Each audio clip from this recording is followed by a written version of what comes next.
can see we got two very special guests this evening. We have our good old friend LloydDeJongh. I hope I'm pronouncing your name correctly because I know De I've made a Jong, mistake. I think DeJongh, so. yeah.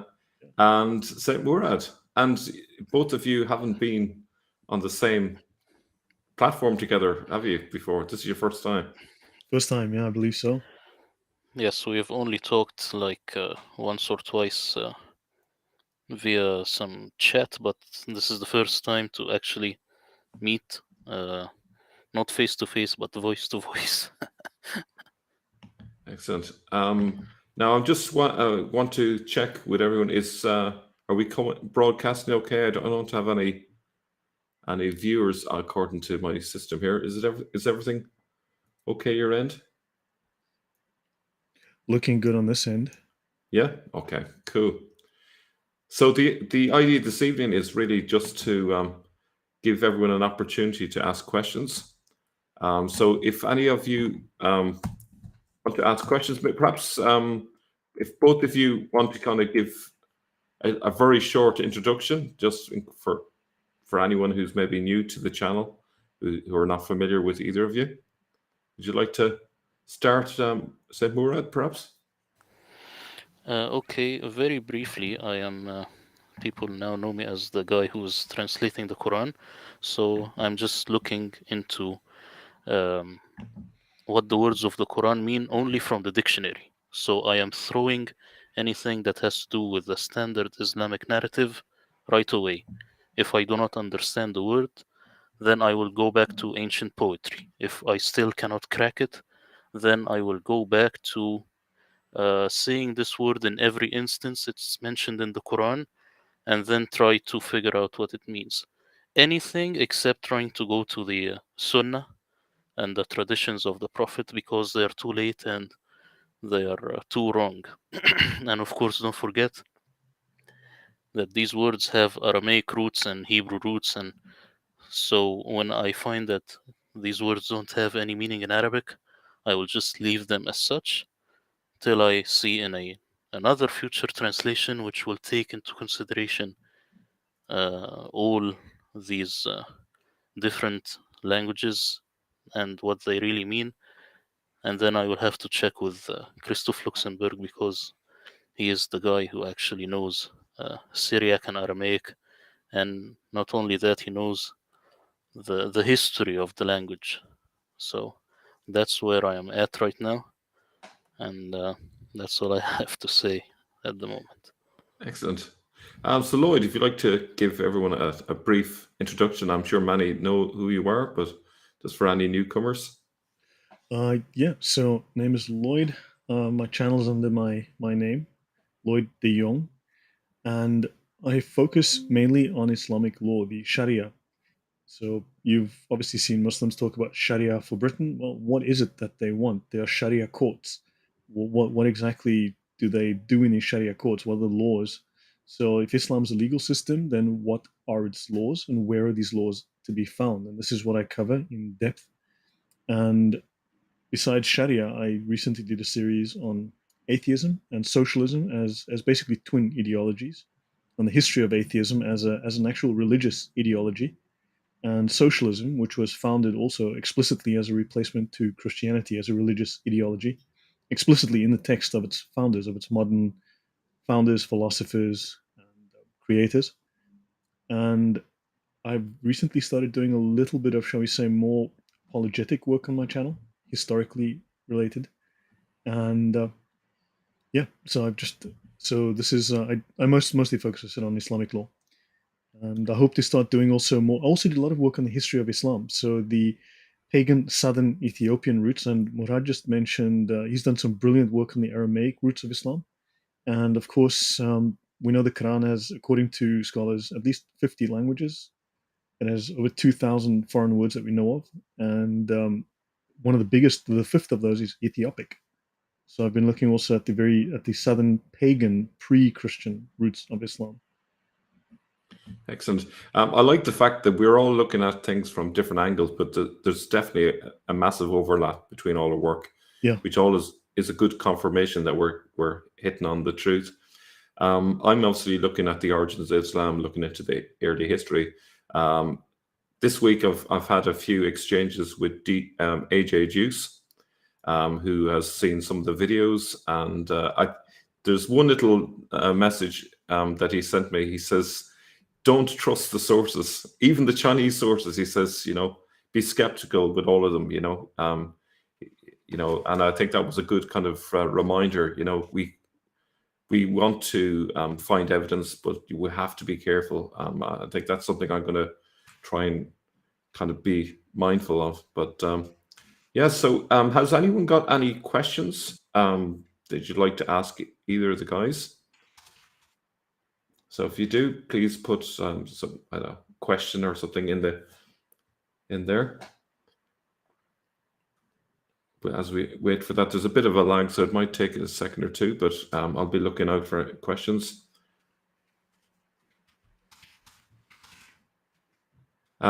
Murad, would you like to, while we're waiting on questions, would you like to comment on Lloyd's work with the Ethiopic connection? Have you noticed anything in your own translation that's kind of connecting up with that?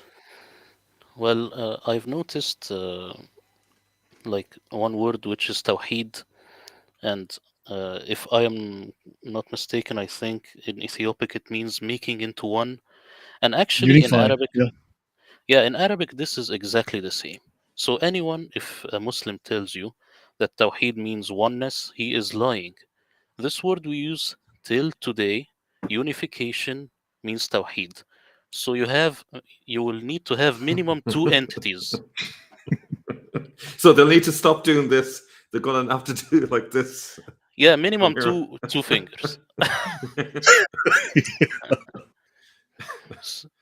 So this whole thing with tawheed, and this word is not in the Quran, tawheed. So some of the stuff that Lloyd says actually confirms what I'm saying from the Arabic dictionary, which people ignored, and it does have the same meanings that you find in Aramaic and maybe in Ethiopic, but I have not really looked a lot into the work which Lloyd is doing on the Ethiopic roots. For the reason is, it will make me like you cannot unhear it. If he says something is right, then I cannot ignore it, and Yeah, I you don't can't. want to. I don't want that right now. I want to just look into the Arabic and Yeah. look at the hafs and even look at the hafs mistakes. Then Yeah. after I pass this step, then we will look into all the original meanings, the original roots. Yeah. That's the idea. Yeah, what's crazy is I've been discovering like words like Sahaba exist in the Ethiopic as well. And there's so many words that Arthur Jeffrey in 1937, 1938 did his research, wrote his book. Since then, I'm very sure if we look, we'll find even more words. So there's numerous references which come out of the Ethiopic, which is a very messianic Jewish slant on Christianity. So, and I mean, the first hijrah was to Ethiopia. They spent 14, 15 years there.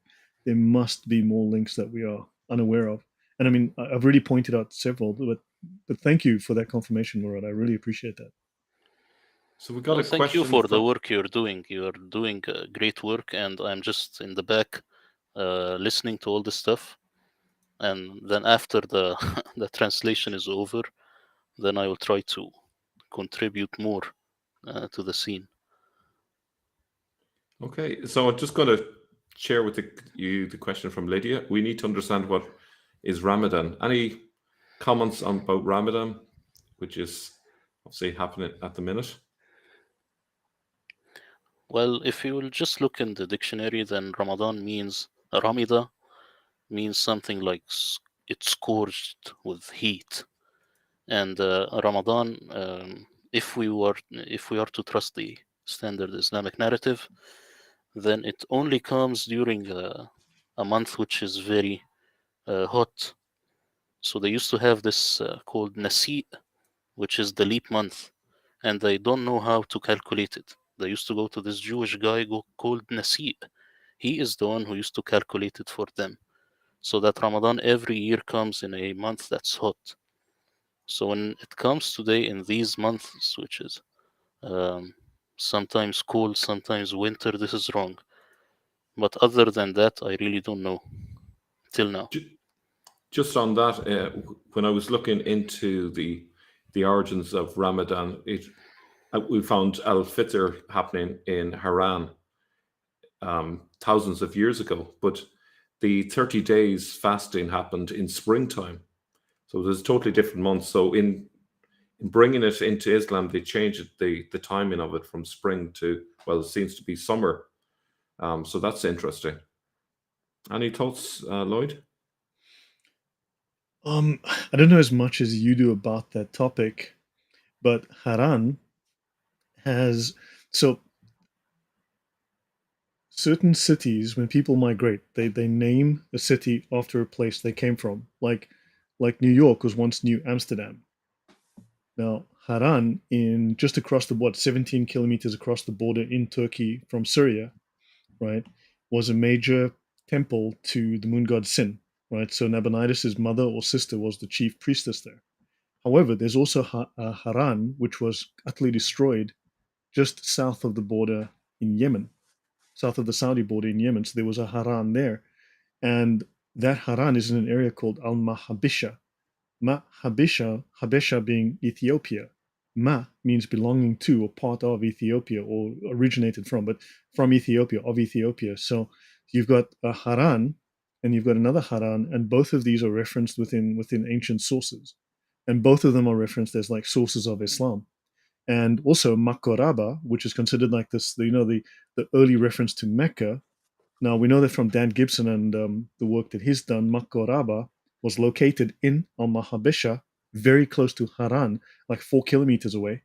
Wow. And Didn't know also Makoraba, we know that the original name of, you have Caliph, you had Abdul Malik, and the other terms, all these terms, the original term that it all derives from was the Mukaribba, Makoraba, just the Latinization of Mukaribba, which is, and this goes to the guy who worshipped the moon god Sin.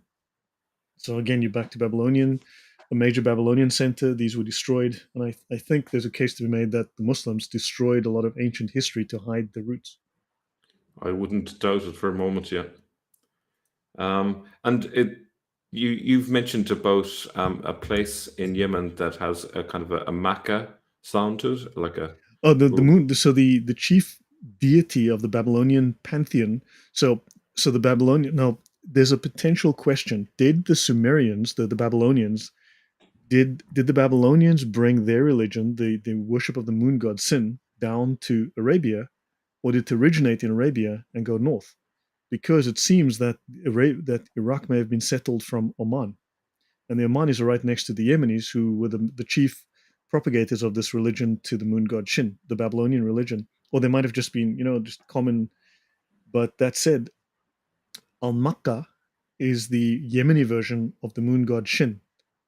So it's the same god. So Makkah is the moon god Shin, or the Babylonian moon god. So it's the same god, just the name Makkah. And I mean, we know of a city somewhere in Arabia called Makkah. Murad, do you have any thoughts on that? Sorry. That's incredible. Well, I know this about Mecca, but in Arabic it's called al-Muqqa. So there is a little bit of a difference just from the, like in Arabic you have Kaf and Qaf. Yeah, this god has English, like a dozen different names, and the Yemeni Arabic is also different. So you'll have slight differences in dialect in area as well. Yeah, it is possible that maybe this has to do with the original Mecca, maybe. It's something that's worth investigating. Another follow-up question related to the topic: why do Muslims kill during Ramadan? We saw that last year in Israel, in fact, there was a warning in Israel. So what's Ramadan? So has this got anything to do with Sharia? Is there a kind of is there anything in Sharia that might encourage Muslims to go killing during that month? There is, but I cannot remember. I know there is something. But probably more broadly, at least, there's a kind of a greater sense of taking on the enemies of Islam, I presume. There's greater reward. I believe there's greater reward, but I know I've discussed it once, but I cannot remember offhand. Yeah. Any thoughts on that one, Murad? I think it's you have to do a huge kind of jihad in Ramadan, because I don't know how to describe it, but like everything is perfect. Like you have Ramadan, you have the fasting, you have everything. Why not complete it with jihad so that everything is nice? This is the idea. I don't know exactly in the Sharia, but of course these first days in Ramadan. Now here in the Middle East, what they do in the like they go out and hunt, for example, LGBT people or people who are smoking in the morning or people eating in the morning. This is a kind of jihad that happens in the Middle East. So everyone and his jihad. This is what's happening. Yeah. The interesting thing about Ramadan, from my perspective, is the fact that Muslims tend to put on weight instead of losing weight, and yet make a big deal about the fact that they're fasting. But I've never had a situation in my life where I'm fasting and end up putting on a few pounds. Have either of you kind of seen the kind of the inside scoop in terms of the hypocrisy, where some are publicly, pretending to be fasting, but inside doors they're maybe breaking the Ramadan fast? I lived in the Middle East for 11 years, and yes, that definitely happens. People live dual lives. They live double lives, lives that their families aren't allowed to see. They'll have alcohol hidden in various places in their apartments. They'll have girlfriends. They'll go to clubs, and it's so yes, this does happen. And also Ramadan. I mean, I enjoyed Dubai. I must say, I really loved my time in Dubai. It was very good for me career-wise. It was a lot of. I mean, it's an amazing place. But the month of Ramadan is a month of feasting. It is not a month of fasting. It is feasting because Yeah. when the sun is going to set, you see people with food loaded on the table. I mean, people just going crazy. There's no sense of austerity. It's party time once the sun sets and the clock, you know, strikes, and it's just those were my impressions. Yeah. So Al Fitr really is a break feast, not breakfast.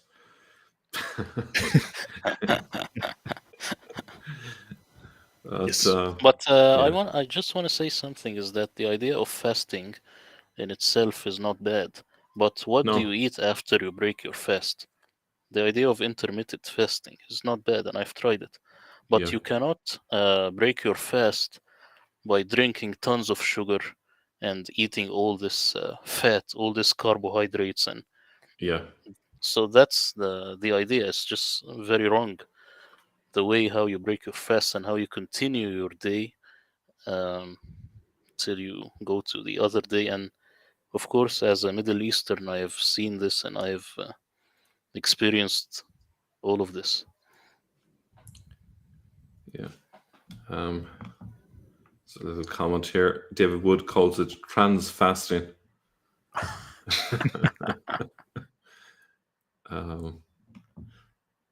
Any other thoughts on it? I'm trying to think. Have we covered all angles on Ramadan? Any other questions, anybody? Just waiting on a question. Here, Maria says that that's what Dr. Berg says too. Yes, right. Dr. Berg knows what he's talking about. Yeah. You can't stay in keto if you have sugar in your feast. Let's say when you've been intermittently fasting, it completely Yeah, you're destroys ruining everything. Yeah. You're ruining everything. Yeah. Yeah. I would say there is probably a connection in terms of the violence that occurs during Ramadan because of during the spells where actually people are going without food and water for hours and hours. I can imagine that puts you in a pretty bad mood where violence going to occur. There was an event that happened in England a number of years ago where a Muslim was walking beside a lake during Ramadan and he basically attacks a swan and bites it, and he got in trouble because it was against the law. So he just went berserk. So I can't imagine it's good if you're. I think maybe the lack of water on top of the lack of food for long hours can't be good for you. You see it in the driving. The driving is extremely aggressive. People drive like crazy to get home, to to get to sleep after work or whatever. They leave work early, and so the driving accidents happen. It becomes pretty bad. Yeah. I would have thought that the sugar spike followed by the downer that comes after it will only make that experience so much worse. It's not like a normal fast where you're just gradually easing into it. You're literally, it's like a crash of sugar. So Yeah. that'd be good. Any other questions, everyone? Let's see if But I've missed anything. You see, Mel, in the Middle East, there is a lot of rooted traditions. So it's not that people maybe they want to eat a lot, but what if you will call your cousin and his wife to come and eat with you?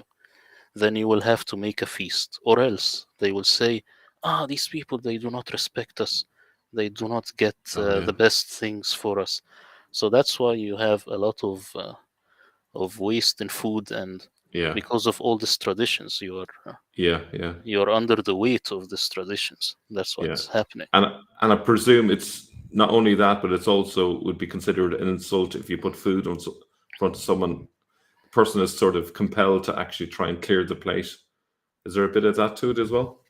Yeah, I want to tell you also. Let's say if I will invite someone to my home, and I just give him like a small plate of something. You know what he will say? He will say, "What do you think I am? A foreigner? A European? Where is the main dish? Where is the big course? What's wrong with you?" Oh, You right. see, Okay. so this is Yeah. all inside the tradition of the Middle East. It's Yeah. not just Islamic. It's not Yeah. purely Islamic. What Yeah. I'm saying. It goes back really deep. Here's a different topic now from Chris Warner. Hi to Chris. Any thoughts on the historical Muhammad? I Anyone think want to start? Mel, you should start with this one. Maybe I'll start with that one. Do you know what? This question makes my head spin. I keep going around in circles with it, and I think the reason why it's so difficult to resolve this is because I think there's an awful lot of falsehoods in the sources. Like at times I'm thinking, Iyas ibn Kapisa seemed to fit the bill, and then Umar seemed to fit the bill, and Paul Ellis looked at a selection of sources, and he reckoned, they all line up this way, and but then you can pick another set of sources, and they don't line up. So it's a real tricky one. And there's, to make it more complicated, is the fact that there's references to Muhammad in the Quran which are clearly about Jesus, and you've dealt with that on a number of videos, Murad. And it's clearly, originally it was referring to Jesus because of the use of. Do you remember any of the phrases in the Quran that kind of, is it like is it something like "son of Mary" or something, or I can't remember the phrases that go with the 4 references? Yeah, the 4 references. Do you remember the phrases that you were pointing out? How there's a parallel between the one that's used about Muhammad in some parts of the Quran and elsewhere when it's in relation to Jesus. It was something like Muhammad was just a prophet or something like this, and it's the same thing for Jesus. And the word hamad in Arabic, it could mean praise, but the more I look into it, it means commend, the commended one. So I think this gets us closer to Jesus, if I'm not mistaken. Yeah. In the 5th century, when you look at Abraha, we've mentioned this before, Mel. Abraha was a real character who supposedly invaded Mecca with a bunch of elephants, anything from 2 to 13 elephants. The records are very unclear, but we know it was a white elephant called Muhammad, or technically Mahmud, and this elephant refused to attack Mecca because Muhammad was in Mecca, and the elephant called Muhammad wouldn't, whatever. But he left inscriptions behind, and these inscriptions were to Muhammad. And Muhammad was the Christian God, Yahweh. And he in fact left inscriptions to Muhammad and Christos and the Holy Spirit. Okay, I wasn't aware of those references. Actually, I think I showed them you to meant you. to You say might have 6. forgotten. I showed them to you. Oh, did you? Okay. I didn't make that. I didn't make that link. Now, the way you've said it there, it's hitting me. I think you meant the 6th century, just to be clear. You said 5th. It could be the 6th century, yeah. Could be the 6th Yeah, century. 6th century, yeah. Sorry.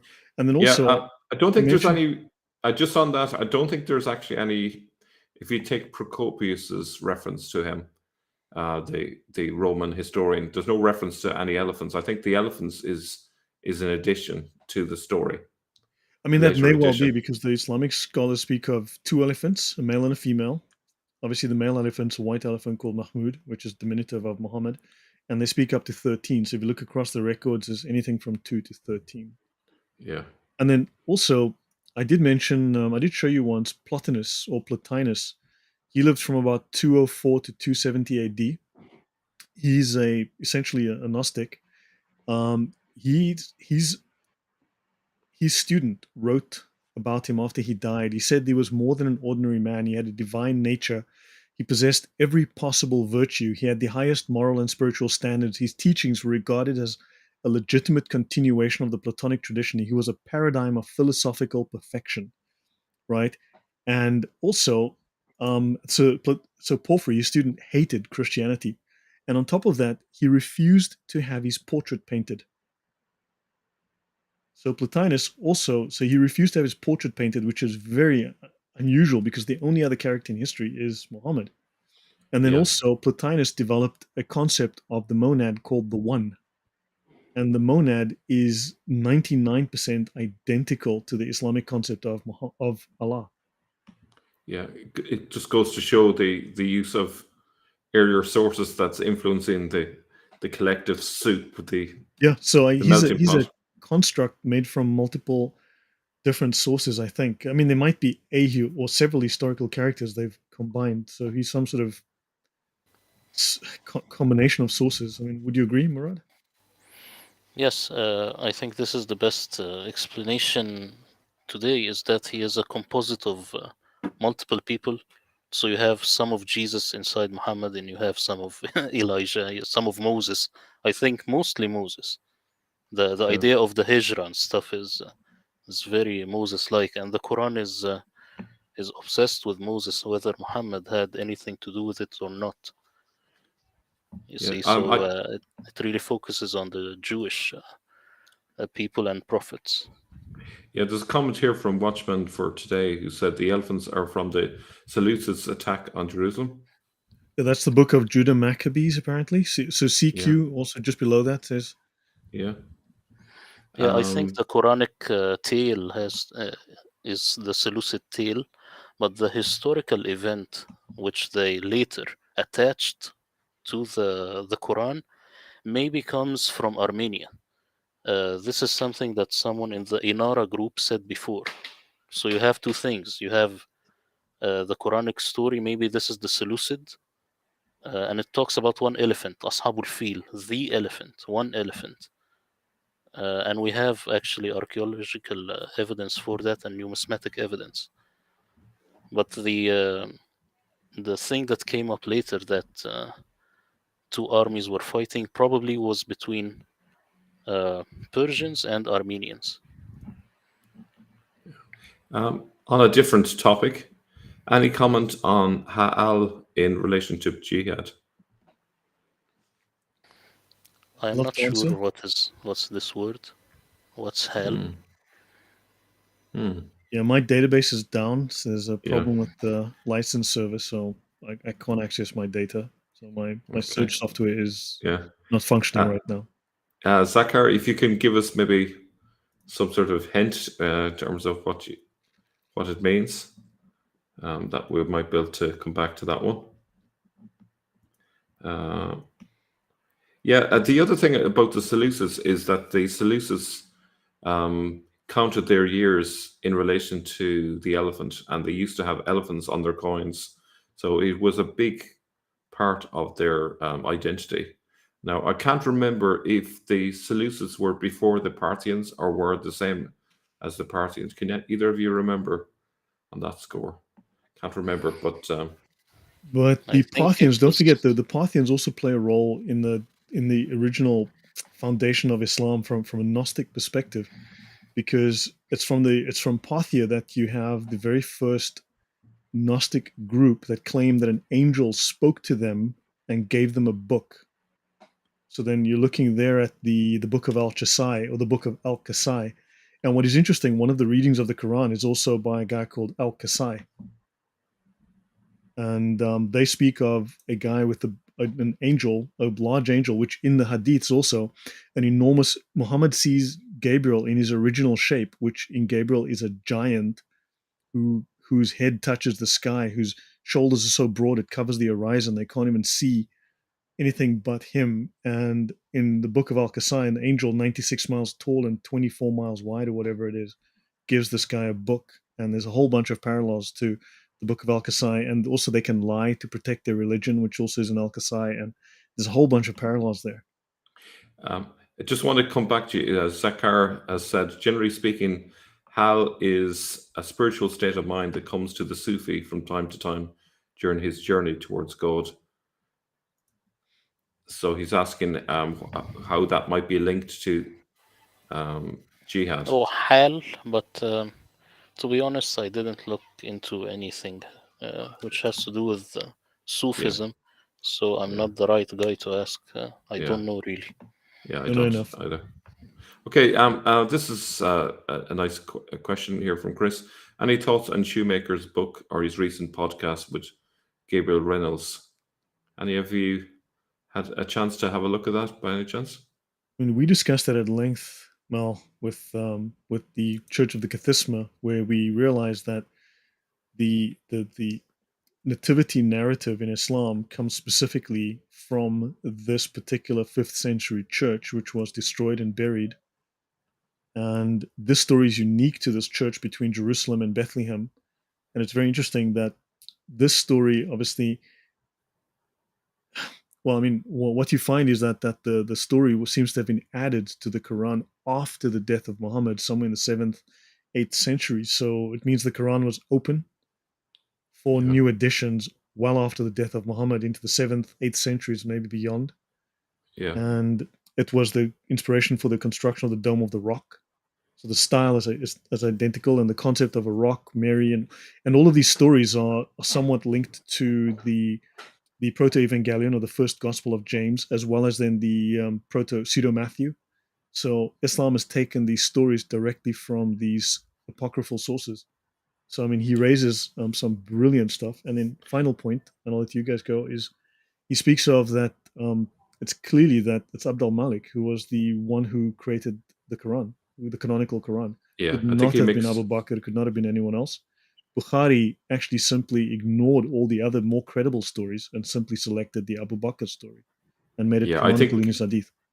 I think his case for that is very strong. Yeah, the bit I found that I was disappointed with him. He was talking about carbon dating, and he started off really well, and he was arguing how carbon dating is very unreliable, and then he talks about the Turin shroud, and he says, "Oh well, that proved that the shroud was a medieval forgery," and he was clear that he hasn't looked into it deeply because The latest anyone. research is repudiating that completely. Yeah, it looked really bad. I was thinking it's the kind of like it just made him look like he hasn't bothered to look into the case recently, because the fact was that if you even had a cursory look into the story of how that all happened, the Turin shroud was wrapped in a new cloth after a fire, and they took a sample which was contaminated with the newer cloth and the older cloth, and it actually comes up with a year of, I don't know, 12th or 13th century. But I was actually just reading Marco Polo's book, The Travels, and he's lived in the 13th century, and he was referring to the shroud in his time. And it was clearly from the way he speaks about it that the impression he had was that this thing was ancient. So it doesn't fit with the idea of the shroud being just a recent concoction in the 12th or 13th century. It doesn't, apart from the other evidence. But any thoughts on that, Murad? You've looked into the Turin shroud, I believe, haven't you?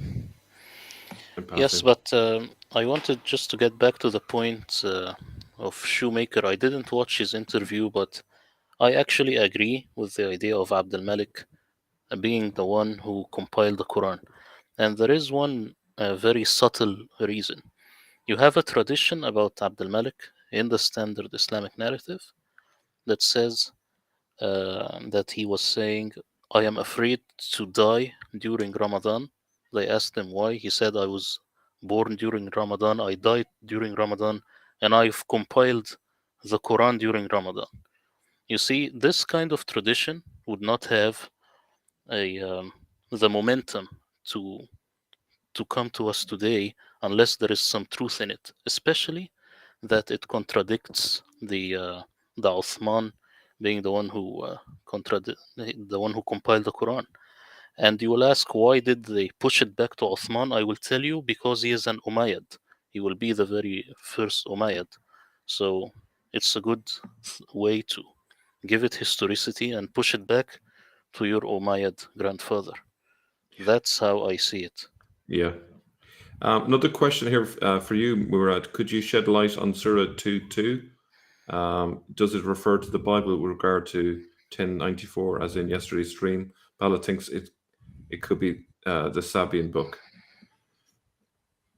ذلك الكتاب. You see the word ذلك الكتاب, it means that writing. Now I will have it in my Quran translation as writing, not book. The Quran doesn't mean book, doesn't know the word book. It knows writing. So this kind of writing could be on a simple, like when they used to write the biblical stuff on scriptures. It is a writing. And I think this writing is referring maybe to the Bible. I think that makes more sense. Yeah, it's like Ahlul Kitab, which is people of the book, but in my translation would be those eligible of scripture. Ahl is eligible or qualified. It's not people. So yeah. Okay. Could I ask Murad a question? Yes. You mentioned Muhammad said that he compiled the Quran during Ramadan. There's something very interesting about the virtues of Monday in Islam, apparently. Let's just say. Allah creates trees on a Monday, right? The gates of paradise are flung open on Monday. Muslims are forgiven on Monday. Deeds are presented to Allah on Monday. The Prophet was born on a Monday. The Prophet raised the black stone to the Kaaba on a Monday. He received revelation only on Mondays. The Quran was revealed on a Monday. The Ascension, the Miraj, took place on a Monday. The Prophet's Hijrah began on a Monday. The Prophet arrived in Medina on a Monday. The Prophet passed away on a Monday. And of course, Monday is Moon Day, the day of the moon god. So, I mean, any thoughts on that? I have looked into this before, and I really used to love to look into it because whenever I look at any mosque here where I live, I always find this crescent above the mosque. So I ask what's going on, and no one gives an answer. So it's clear that there is this moon connection, and even how the Muslims, they go with the lunar calendar, not with the solar calendar. Everything in Islam is very lunar, and in Ramadan you look at the moon when the crescent moon. So yes, there is always a very strong connection with this whole moon. I actually think with a lot of this, we're seeing traces of the demonic in all of this. The moon is often associated with the demonic. I've been watching videos of exorcists talking about the various demons having the same names as ancient gods. Well, Muhammad was bewitched by Al-Abiyad, who is the demon of Monday, the Lord of Monday, the white demon of Monday, who made him think he was Gabriel, apparently. So I mean, put those together. Yeah. There's another question here from Johnny Bravo. Mel, I have a question. I've heard that one of the most important things happen during Ramadan is female circumcision. Is that true? I couldn't really tell you on that one. Any thoughts, either of you? I didn't hear that one before. Yeah. Never heard it before. So, sorry, Johnny, I'd have to look that one up. I presume there must be something there. Maybe it's a tradition. Maybe it's just a tradition that happens in a country. And probably in those countries that accept it. But then it could be that it's a tradition that originates before Islam, that has just been inherited. I think it does originate before Islam in African countries, but somehow Islam adopted it and modified it some way or another. Yeah. And it's I see. in Saint John of Damascus. It says that this Ishmaelite religion, they circumcise women. I remember that. Yeah. I suppose that Islam likes to see itself as an equal opportunity religion, you know. So if it's good for the boys, good for the girls. Sorry. I shouldn't make light of it because it's a horrible thing. But yeah, it's a very, very odd one. Any other questions? Hopefully I haven't missed anything. I think I might at some stage do a video where I share jokes about Muhammad and Islam. There's a lot to be done on that, I think.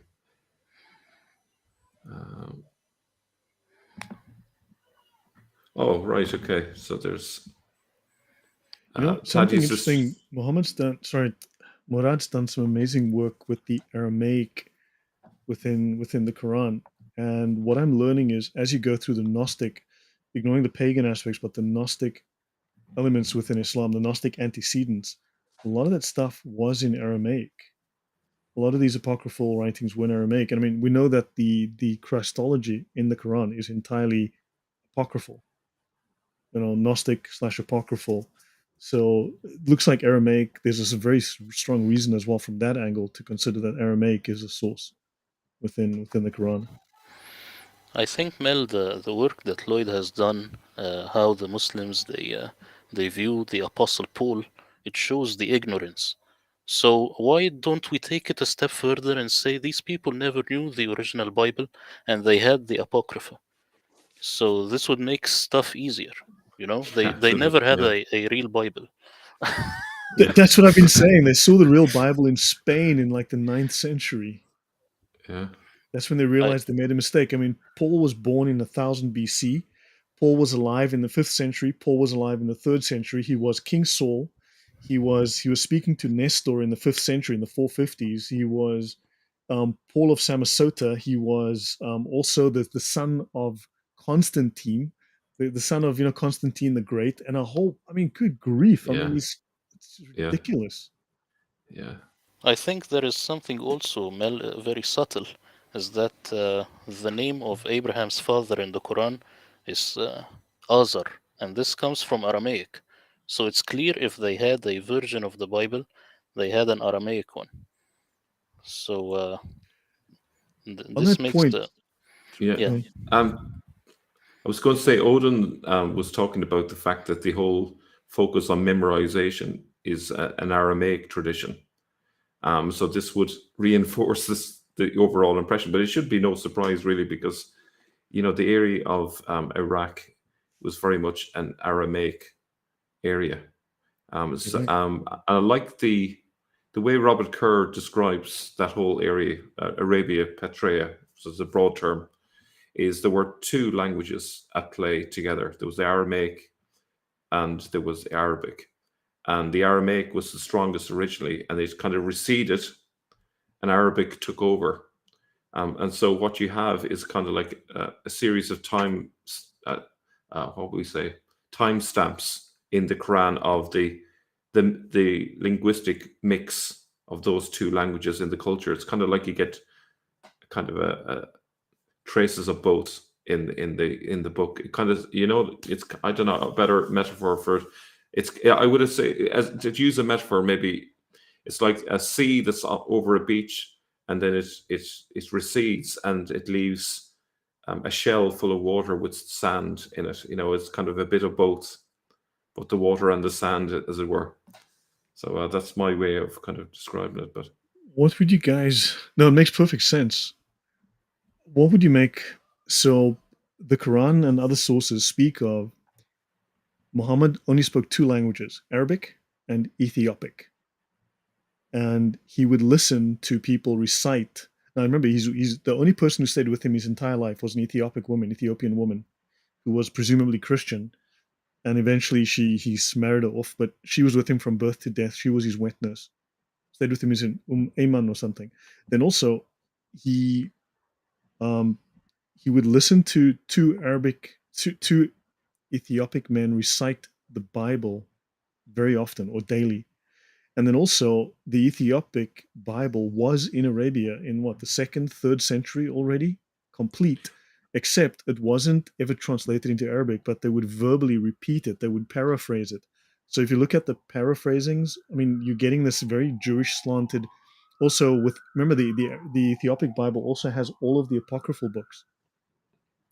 So they consider all of those things, and all of that stuff made its way into Islam. So would you think there's a source there? Because it was never written, but there was a Bible in Ethiopia in the second, third century already, being Yeah, the Ethiopic Bible. I know there was a translation of the Bible into Ethiopic in the 6th century, which would have been a very up-to-date one.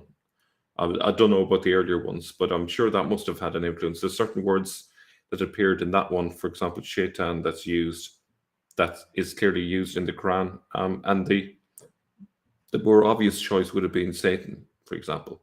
So why did they choose to go with Ethiopic of all things? You know, so that says something. Um, so, any other questions, anybody? Um, just have a Well, look. can I add something to this whole Yeah. Ethiopic idea? Remember Moses? There are reports about him going to Ethiopia, and these reports are in Josephus, and he married an Ethiopic woman, and then he left her and went back to Egypt. And these are some of the years that you don't find very much details in the Bible. So if these traditions are still circulating around the Arabs, then it's still probable that they want to connect Muhammad with Ethiopia because he will be the prophet like Moses. So Oh, yeah. maybe this element is still there. Yeah. And so within that, as presumably they would have used Ethiopic words if they were fascinated with that link. You know, but I think there might be more to than what I just said. But yeah. Any other questions there? Let's just have a question there. Let's see. When did the historical Abraham live? Can't quite understand this. And besides Yemen, where else did his conquests take place? I don't think he got as far as Mecca. I think Taif is where the inscriptions are. Yeah, but that's like 80. I've been to Taif, been there a couple of times. It's not that, it's about 80 Ks or something from Mecca.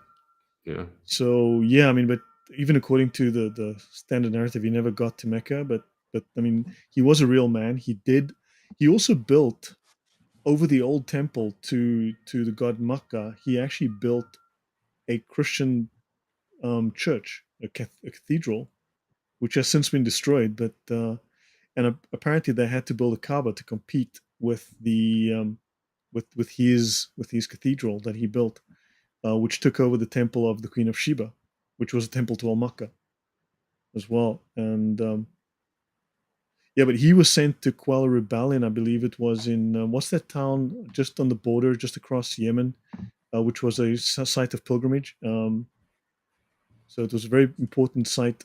Actually, let me find it.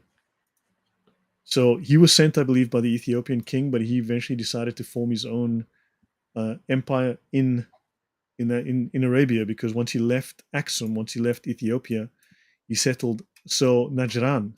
You know, so he was sent to quell, I think, the rebellion in Najran, and eventually decided to stay. Question from Juliet for you, Murad. In a recent debate, a Muslim debater, Sakir, said adding the vocative ya to the pronoun hua in Surah 112.1 makes it Yahuwah, which is same as Yahweh. Your thoughts on it? Yeah, and Hua beside each other. Let me check this one because I don't think it says that. Surah 112.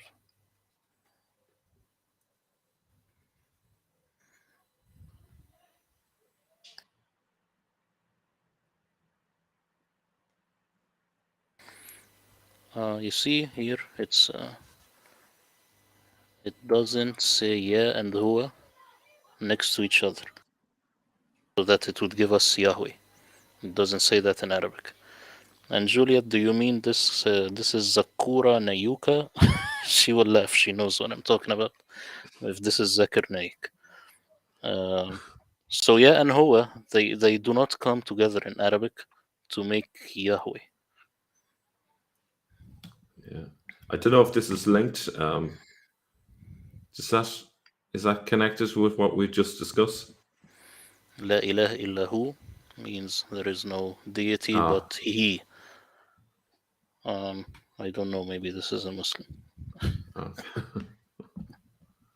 Logic. That's a great name for a Muslim Taoist. Probably Alfonso. Oh yeah, probably. Hello. Okay. There's a comment here. Let me just have a look. From Chris, despite the strong evidence for Mecca being nowhere near Arabia, why do scholars still hold to the saying and act as if it's in Arabia? Presumably, you mean the original focus in the 7th century. Status quo is a very strong thing. Inertia is a great reason to just continue with this standard Islamic narrative and not question it. Any thoughts, guys? Well, you see, you have to take into consideration that a lot of people are lazy and not that smart, and they do not want to put a lot of effort into finding stuff. So maybe they know that the standard Islamic narrative has holes, but they're not willing to look into it. And despite how much Saudi Arabia gives money to research in Western academies and stuff, a lot, like a fortune. Billions. Billions. Yeah. I did a show on Billions. the funds. Yeah. Yeah, so of course you don't want to make these people angry. Yeah, just on that, actually, this is an example of the way scholars kind of all collectively come to consensus and they repeat the same thing over and over. I was reading Marco Polo's book Travels there over the past couple of weeks, and whenever it's actually quite funny actually, but whenever he refers to Muslims in different places he goes to, he introduces by saying they who worship Muhammad. They basically every time he says they worship Muhammad, they worship Muhammad. He's just like a phrase that he just rattles off every time. And of course, modern scholars say, well, clearly this is just a really cheap sort of rhetoric that the Christians came up with. They don't know what they're talking about. But someone like Marco Polo, who spent like 20 years traveling through all of these countries, I don't think you can just write that off and just say, well, he doesn't know what he's talking about.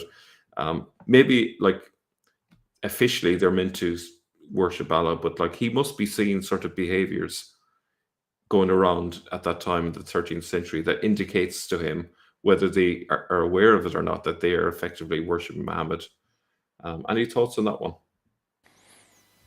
Well, remember, Mel, when I told you before to not take the Crusaders' reports lightly, when they used to say that they worshipped Muhammad, and what do we find next? A statue of Muhammad in near the Dome of the Rock, or maybe even inside. Yeah, and of course that account was totally written off by so many scholars because they couldn't get their head around that was even a possibility. Yeah, but you see, the Crusaders, they had details. They had details about what it's made of and the weight and how many people have to remove the statue from how heavy it is. So, and even till today, if you want to enter Islam, you should say something like, I testify that there is no deity but God. End of story. Pure monotheism and everything is perfect. No way. You have to say, and Muhammad is his messenger. And when I look into the Quran, I find a lot of times that the word and his messenger, it feels that it is being stuffed in there. It ruins the syntax. It ruins the sentence. Yeah. And his messenger, and his messenger. You see? Is there a Gnostic connection here with the idea of the twin? this is something that there's a Gnostic, or there's a YouTube channel actually you recommended me, Murad, a couple of weeks ago, and he makes that case that there's this duality that's going on, dualism in the Quran, and there's the concept of the twin. So that Allah and Muhammad are kind of like different. They're kind of like twins of each other in a way. I think, yes, Lloyd. I will just say this, and then I want to hear, of course, what you will say. But I think it's just as simple as that you want to stuff the Prophet in there, so that when you make laws in the future, legislation, you will say, "Oh no, you have the Prophet in there. You will have to obey him." Yes, Lloyd. I would have to agree with you. That was very succinctly put. In the Sharia, Muhammad is of equal weight as Allah. He speaks with the same voice, the same authority, and they are both called the lawgiver, so their word is synonymous. Allah speaks, then this is authority, but if Muhammad speaks, he speaks as if he was Allah. Within the Sharia, this is his level of authority, so he may as well be Allah for all intents and purposes. Then also within the Sharia, Muslims are required to love Muhammad with all their heart and all their mind and all their strength, all their money, all their possessions. They have to love him more than their wife, more than their children, more than their family, more than their mother, more than their father, more than their possessions, and be willing to die for him. And so this is in the Sharia. I mean, which is, for just a warner, and also as Murad very correctly said, if the Shahada with Muhammad in it does not appear in the Quran, yet it appears outside, yet it's become canonical. So you should just have Allah there, but Allah doesn't even listen to you if you don't say the Shahada with Muhammad's name. So this is shirk. And then also it even starts in Quran 331. If you look at one of the less well-known tafsirs, which precedes the creation of the Sharia, it says if you love Allah, follow Muhammad's religion. And then of course Abdullah ibn Ubay said, Muhammad commands us to love him as the Christians loved Jesus. And the Jews said, Muhammad wants us to take him as a compassionate Lord, just as the Christians took Jesus as a compassionate Lord. There's a comment here from Malvern. If Muhammad wasn't divine for Muslims, why did they insist on masking out his face in images if he was just a man? Good point there. There's certainly... within the... Sorry, man. Within the... If you go to the Surah, Muhammad is made from the same essence. He's homoousios with Allah. So Muhammad is... Allah takes a piece of himself and he makes Muhammad. So Muhammad is of the same essence. And then Allah takes little pieces out of Muhammad, and Muhammad's essence he uses to make Adam, David, Moses, Abraham, Jesus, and their light and their holiness is all basically a piece of Muhammad. And in fact, he tells Muhammad in the Surah, I am going to create the universe, the earth, the moon, the sun for you. The earth will be made for you, but not only for you, from you. So then, in fact, the light of Allah's throne, the light that comes out of is Muhammad's light. The light that lights up the throne room of Allah is Muhammad's light. The light of the sun is Muhammad's light. And everyone worshipped Muhammad in paradise before the earth was made. All the souls worship Muhammad. So it goes, he's a deity within the Islamic Sirah. Yeah. I think there's a gene. I'm going to refer to the demonic again, but I do think there's a demonic element to this in the mimicking of the story of Jesus in this. It's almost like a mockery of it. And then when we go to the hadiths, then the mockery goes to the worst level possible, where he's presented as a pedophile. And that's like, if people kind of look at it in terms of the principle of embarrassment, people say, well, it must be historically true. But if there is a demonic purpose behind all of this, then the ultimate purpose is a mockery of Jesus, I would argue. Now, maybe that's way out there. He's not really strict. He's definitely a parody. Yeah. I liked. This is essentially what I'm saying: a demonic counterfeit. We just check. Murad, how important is the Sirah for Muslims? Because I mean, they write new ones, they win awards, they appear everywhere, but yet Muslims refuse to talk about it. And Muhammad is obviously Jesus. in the Sirah? I have, in the future, I might make a video about where the Sirah is compiled from, Ibn Ishaq, because most of it is Jesus and Moses. So you have Jesus and Moses, you put them in the blender, then you will come out with Muhammad. And even just the beginning of the Sirah, it says that, if I'm not mistaken, Abu Ja'far al-Mansur, which is an Abbasid caliph, asked the guy to write the Sirah for his son. So it's like when you're writing Arabian Nights or something. So you will have to make this guy Superman. You will have to. He can't be lesser than Jesus. He cannot be lesser than Moses. So that when, let's say, you're going to have a debate with a Christian in the other countries that you are always fighting with, they will tell you your prophet, he didn't do any miracles. You will say, oh no, look here, we have this miracle, this miracle. This is just like Jesus. This is better than Moses. So it's literally creating a person from scratch. And if you remember, Mel, before we talked about people in Iran, like Abu Muslim al-Khurasani, which has a lot of parallels. So you have this Muhammad character, which is a lot of parallels with real people who lived at that time and people who were rebels against the regime, and Jesus and Moses, of course. So yes, it's very important, Lloyd, for the Muslims. And let me tell you, in the Middle East, they are obsessed with Muhammad only, and they are not obsessed with Allah. They are not obsessed with the Quran. They don't care. They only care about Muhammad, and this is clear in everything people do here in the Middle East.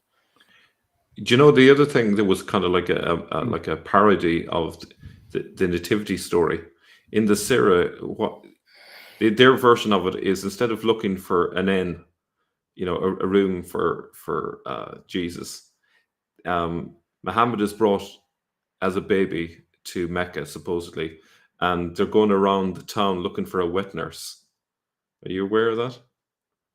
So it's really bizarre. So that it's like a weird, twisted sort of parody. Oh. Yeah. If you and read the the Sirah, it's so embarrassing. And there's for them. also the mother of Muhammad is shining light. So instead of like a star of Bethlehem, she's shining out from her belly, and No, it from lights her up. with JJ.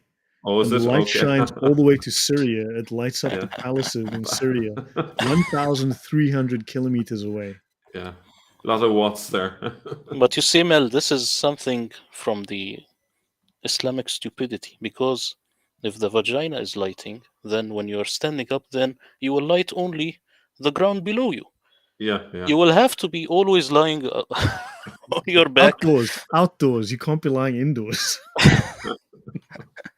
But they never think about this stuff. It's very silly. Just like the adult breastfeeding, as we talked about it before. This is very rare. You have to have a child and you be suckling, or else there is no milk. Stupidity. Yeah. A lot of these things haven't been fully thought through.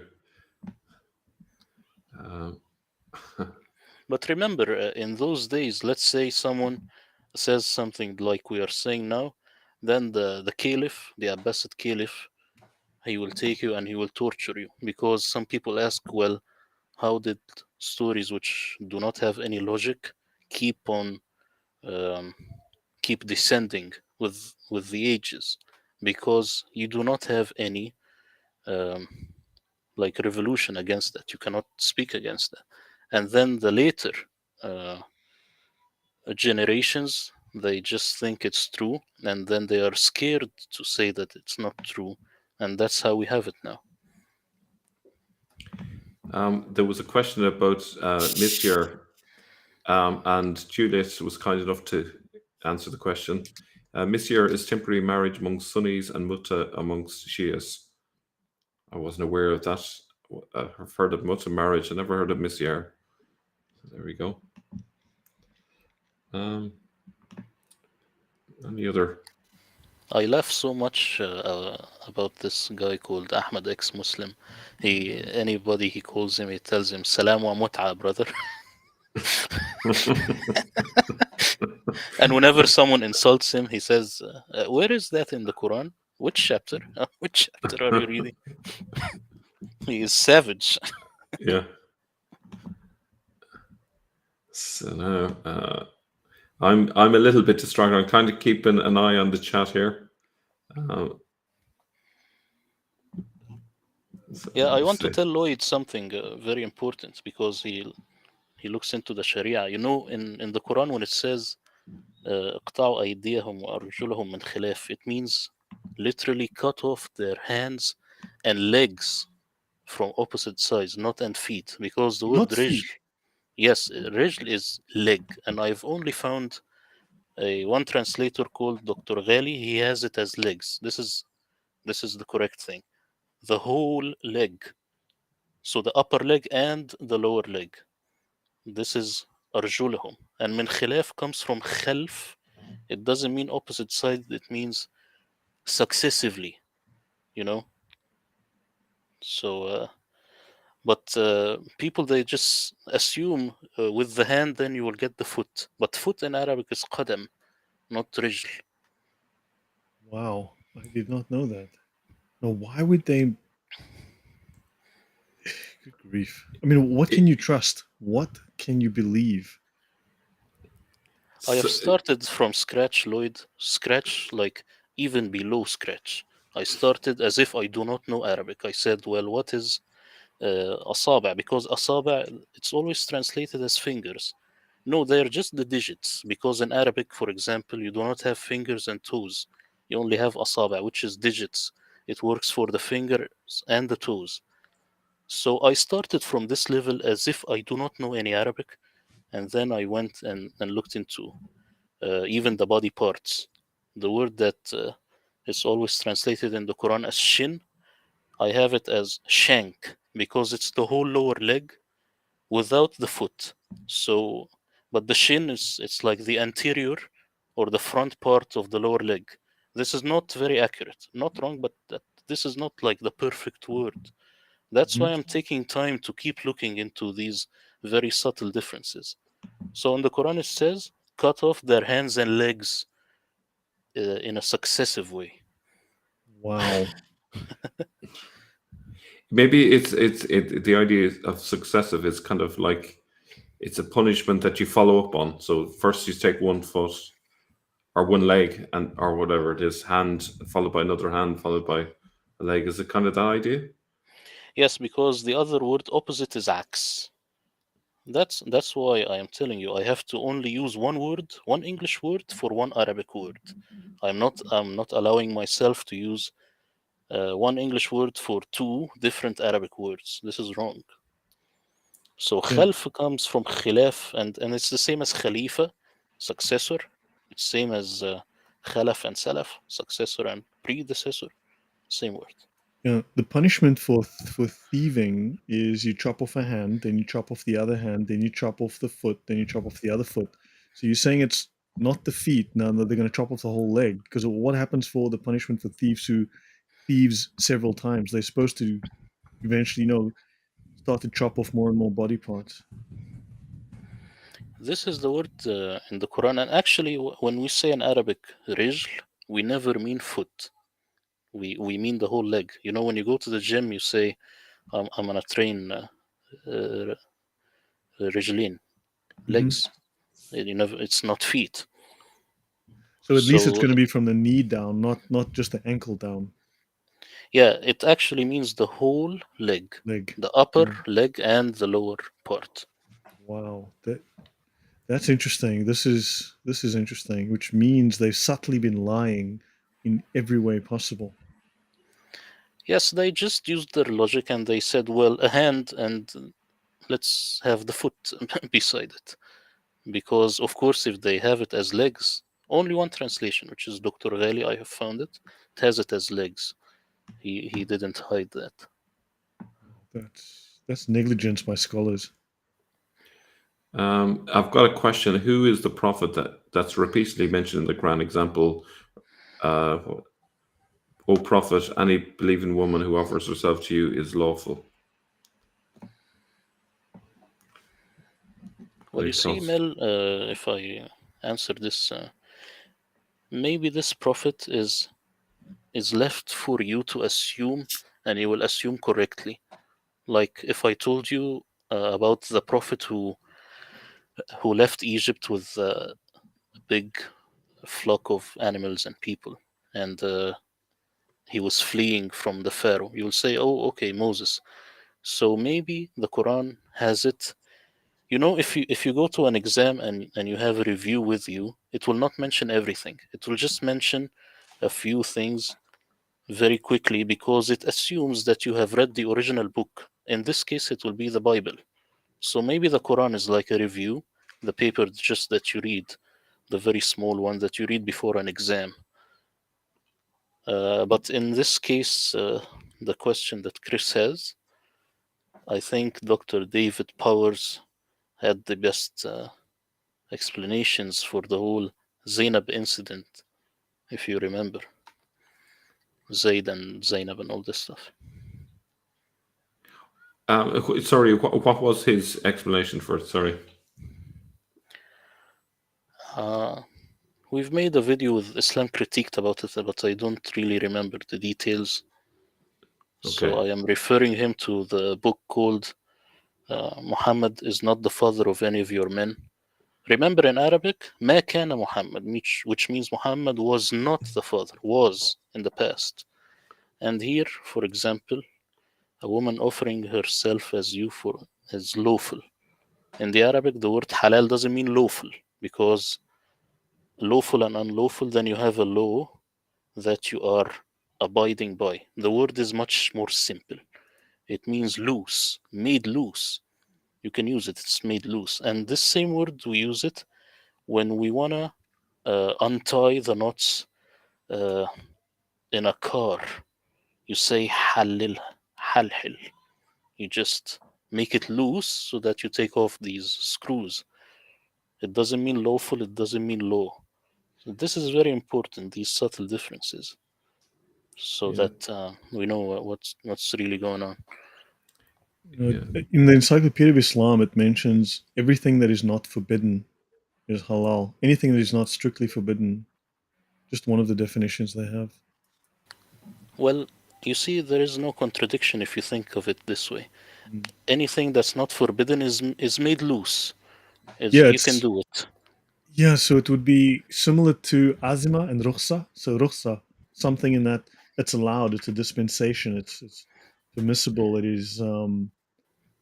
It's flexible. Yes, rukhsa in Arabic would be license. So you have a license to do Okay. something. This is the meaning. But this word it's not in the Quran. Maybe it's a little bit new. But the Quran is talking strictly. And you know how do you know this? Is that there is in the Quran that untie the knot from my tongue. And I hear Christians talking in this language. Untie the knot, loosen the knot in my tongue. Halal. It doesn't mean lawful. My tongue is not lawful. You see? Interesting. Okay. Do you know what I wanted to bring up? It was something that I saw a comment under one of the videos there recently. The contradiction in saying that shirk is a sin, which is the idea of putting anyone at the same level as God. And in the Quran, it refers to Satan refusing to bow down and worship Adam, and he gets thrown out of paradise for refusing to commit the sin of shirk. So there's this internal contradiction there in the middle of the Quran. You know, shirk is meant to be wrong, and yet the one person who refuses to commit shirk is punished by being flung out of paradise for that very thing. Any thoughts on that, either of you? That's interesting. But later on, Satan does make his way back to tempt Eve. So somehow he gets back in afterwards, even though he was thrown out. Yeah. There's like multiple levels of contradiction in it. What if it's deliberate? Remember, Lloyd, for what purpose? remember that Satan has two names in the Quran, Shaitan and also Iblis. Iblis is the word that later got into English as Diablo. So maybe the person who uses Iblis is not the same person who uses Shaitan, Ah, and these are the two authors. Very So good. Yeah.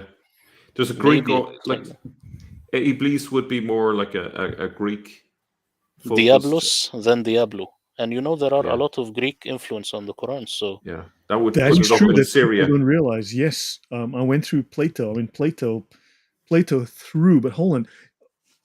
Something very interesting which I need to talk about at some point. I've mentioned Al-Farabi and I've mentioned that they took from the Neoplatonists. Not Plato directly, but via the Neoplatonists. But there was a book by Aristotle. So Muslims claim that their thinking is derived from Aristotle. A lot of Western scholars say the same thing, that Muslims have incorporated Aristotelian thinking into their cultural. But the fact is, it was discovered that, and I stand corrected here, I might mess this up a little bit, but the book they thought was by Aristotle was not by Aristotle. So this famous book that somehow influenced Islamic thinking and philosophy was not by Aristotle. It was a paraphrase of Aristotle's thinking by a Neoplatonist who reinterpreted Aristotle. So they have this very heavily Gnostic slash Neoplatonic view, which completely upended their whole philosophy. So they adopted this entirely not Platonic view of thinking. So there's this Greek element, but this corrupted, very, very Neoplatonic Gnostic Greek thinking, which made its way in. So it wasn't Aristotelian in any way. And Yeah. and Haran was had an academy for the Neo Platonists, which again ties in. Yeah. And then what about al-Batil? Because Islam is Din al-Haq, Murad, and then Christianity and everything else is Din al-Batil, meaning void or worthless. But Batil is also one of the names of Satan. So we are following the religions of Satan. in Arabic, I've looked a lot into the word haqq and batil because the word haqq sometimes comes as deserving. So, أنا أحق منه means I am more deserving of him.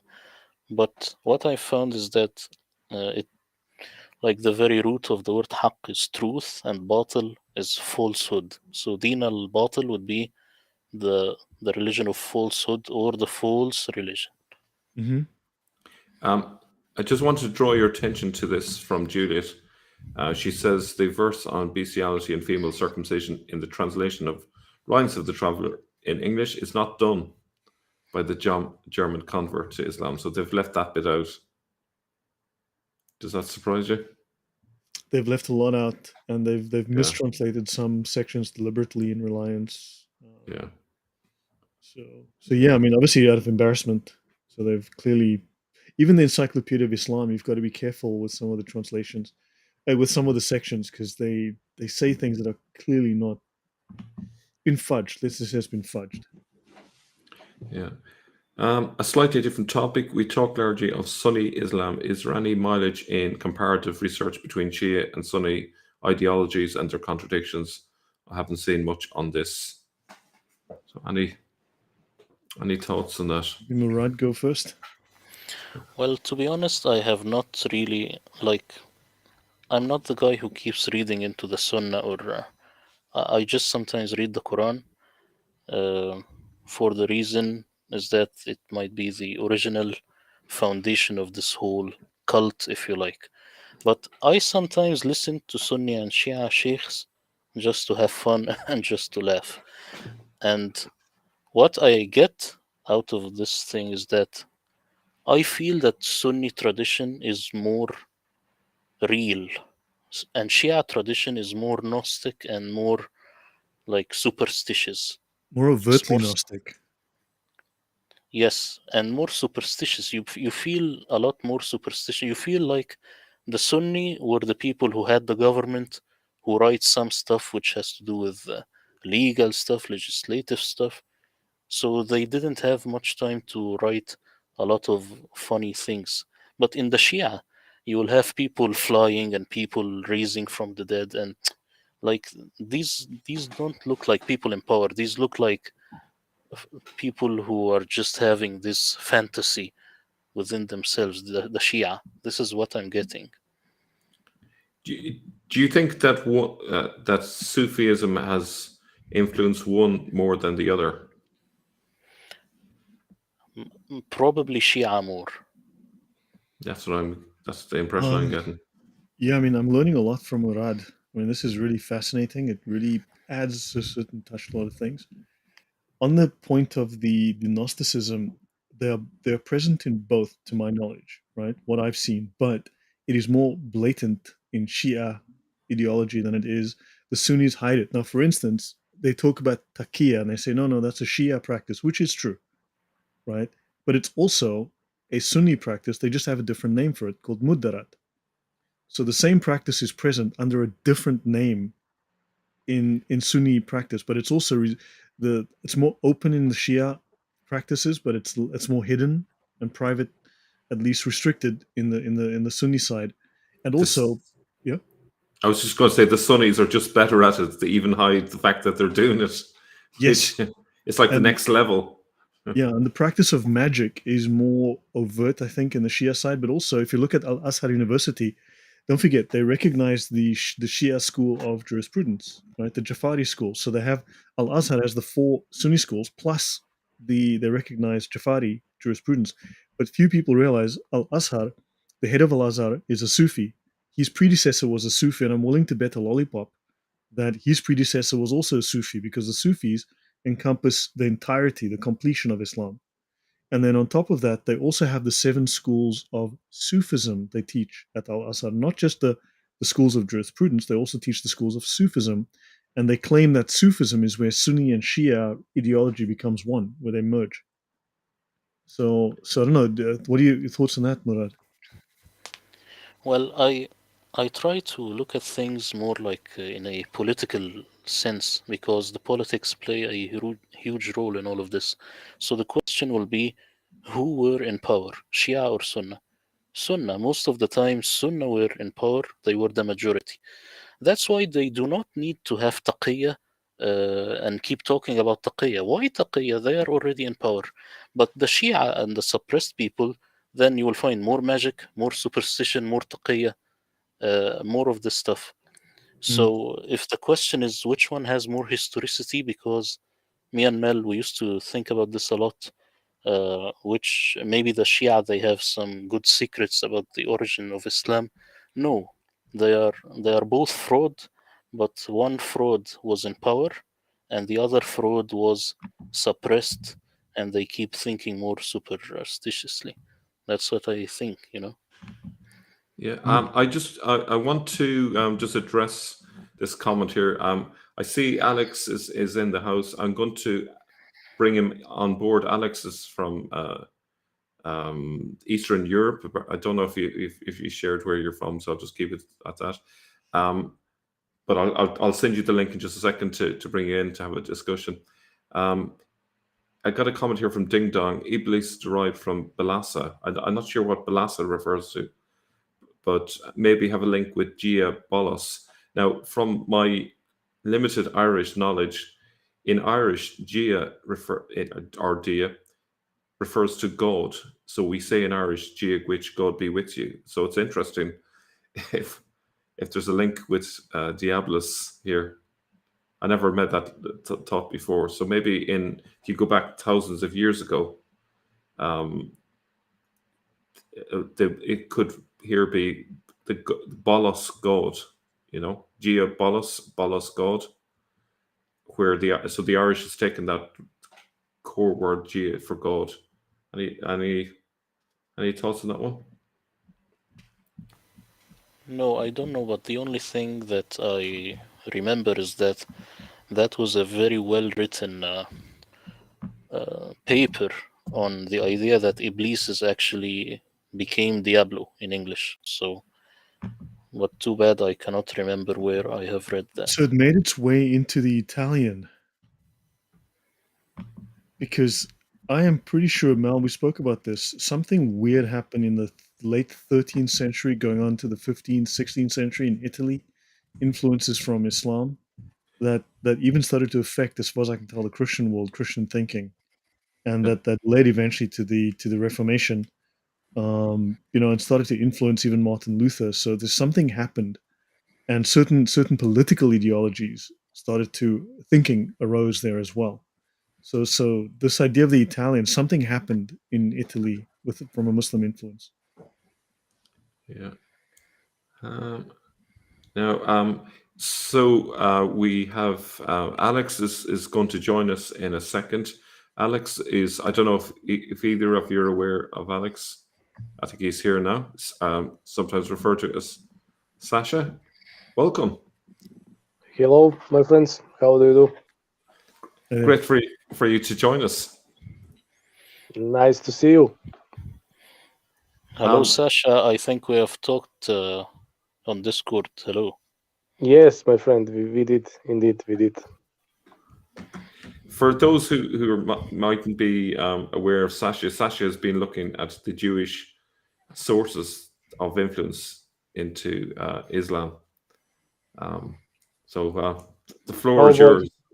and I find many, and I just like pick the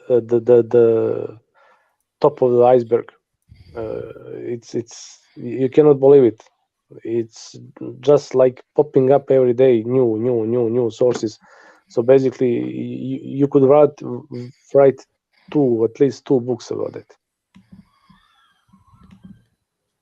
Yeah, I think it all is building up towards a really strong case that against the idea that it's a divine revelation in the Quran, that it's very much a human project. Copy paste, my friend. Copy paste.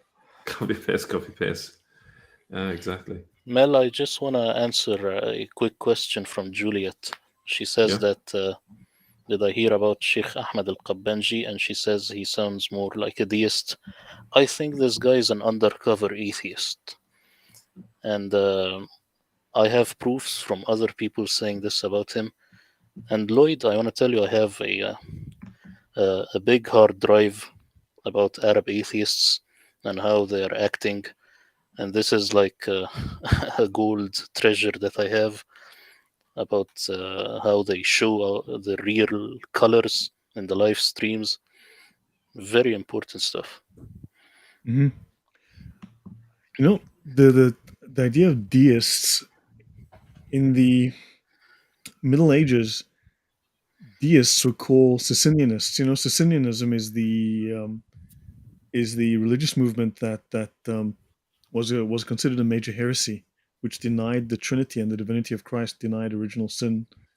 And deists were back then in the 1500s called Socinians, which leads me to think. I mean, if I chase this further down the rabbit hole, it could be that the calling yourself a deist then was a way to avoid, was a way to try to avoid being. I mean, sure, it was. You'd rather say you're a deist than admit to what you were. Put it this way: it was a safe position to take. So a lot of people who believed in heresies called themselves deists so as not to take on the burden of having to defend themselves from the heresies they adopted. So this was from the 1500s. Deists were, people said, no, Socinians. Yeah.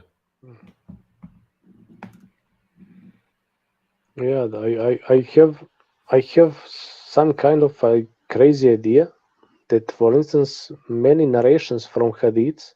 Now, I'm not 100% sure what is of these two options. Or originally, stories was about Jesus Christ, some legends about Jesus Christ from that community, that allied community with Jews, some Mandaeans, Sabaeans, I don't know, and heretical Arabic Christians. Because all archaeology shows now that in the 6th and 7th century, there were no basically pagans in Arabia. They were mainly monotheistic, agnostics, Jews, heretical Christians and everything. Now, maybe a lot of hadiths that are now talking like about Muhammad was some kind of legend stories about Jesus. Maybe, it's fit, and you have from the Jewish literature the story about two thrones of heaven. It's from vision of Ezekiel and Daniel 7, and you can find it talking about Jewish Talmud and Mishnah and earlier sources. Who is the second person? And you have two thrones of heaven for who is the second throne of heaven.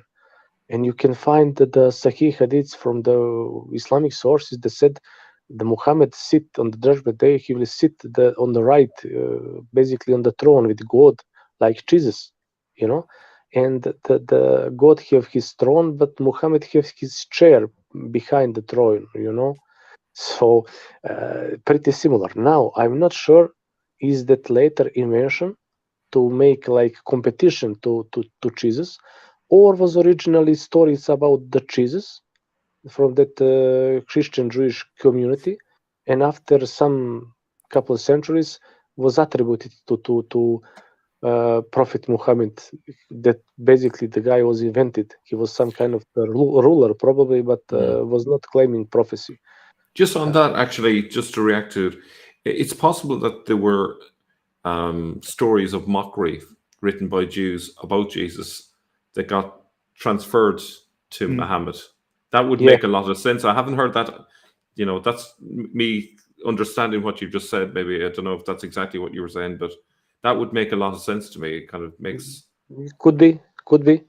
Yeah, but because it's pretty similar. It's pretty similar narration, pretty similar stuff. Now, basically, I'm not sure why should they, for instance, invented stories about Muhammad to counter Jewish literature, because if the Jews originally in the Islamic State was not some kind of big important factor, they did not have the numbers, then why they should use that invention to counter Jewish stories about somebody from the Talmud and Mishnah?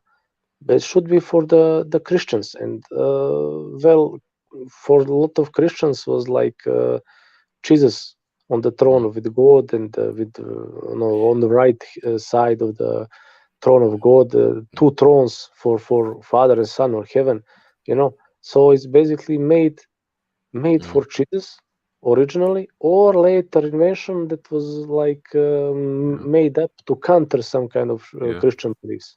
The other thing I would say, like if you think of one of the accusations against Jesus made by the Jews in the first couple of centuries is that he was guilty of witchcraft and things like that, and that's also something that's accused of Muhammad in the Hadiths. So I could very well see that, and like the place where all of these Jewish records would have been like Baghdad, which or Babylon, which is nearby. Babylonian Talmud, Midrash, Targums, Sheni, and everything was in that part of the world. And but guess that would have what? That would have been destroyed when I think it was the Mongols invaded.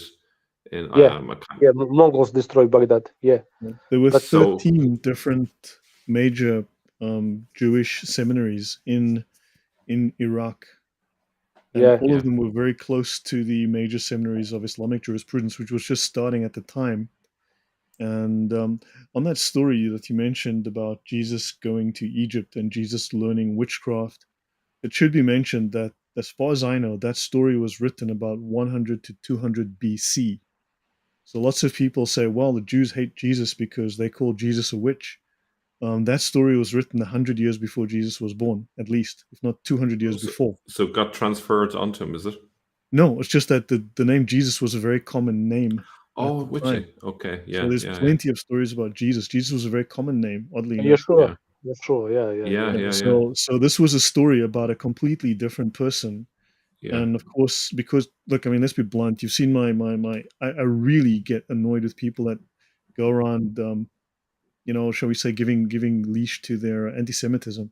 Yeah, but they really don't understand the history of these stories and the context of these stories, and they just use them to smear Jews all the time. We are not, believe me, I defend them a lot of time, especially Muslims try to attack the Talmud and the Jewish sources, and I make fun of them because a lot of stuff that they are saying is completely nonsense. Completely nonsense. And I read the Mishnah and the Talmud, also some Jewish sources, and believe me, also thank you, Lloyd, you also helped me to understand some stuff from your lives. But guess what? For instance, from the Quran originally said that Christians believe that God is third of three, not one of three, like translation said to us, but third of three. And guess what? I think Yes, I heard that there's extant historical evidence that in 6th, 7th century was big polemic. Probably, I think in Persia, is Holy Spirit the God, or just like God power? And I think it was probably between the Jews and Christians and some heretical groups of Christians, between them. And if you look by that kind of perspective, you will find that is basically probably that the rabbinic Judaism claiming that Christians believe that God is third of three. It's the Holy Spirit, because I think the Jews does not believe, they don't believe that the Holy Spirit is God, but it's like God's power or something. So also that kind of stuff have parallel to me from the Jewish sources, and I suppose that is just my humble guessing that originally that leader of that group, Jews and Christians, was probably some kind of heretical or even Orthodox Jew who later maybe accept some teachings of Christianity or become Christian. I don't know. No, if you go to the Zohar, which is the Jewish mystical text, it says here, for instance, the exalted Shekhinah comprehends the three highest Sephiroth of him, God. It is said, God hath spoken once, twice I've heard this. Once and twice means the three exalted Sephiroth of whom it is said, that is three united in one. That is the mystery. They're speaking of God here as three. This is the Jewish sources, right?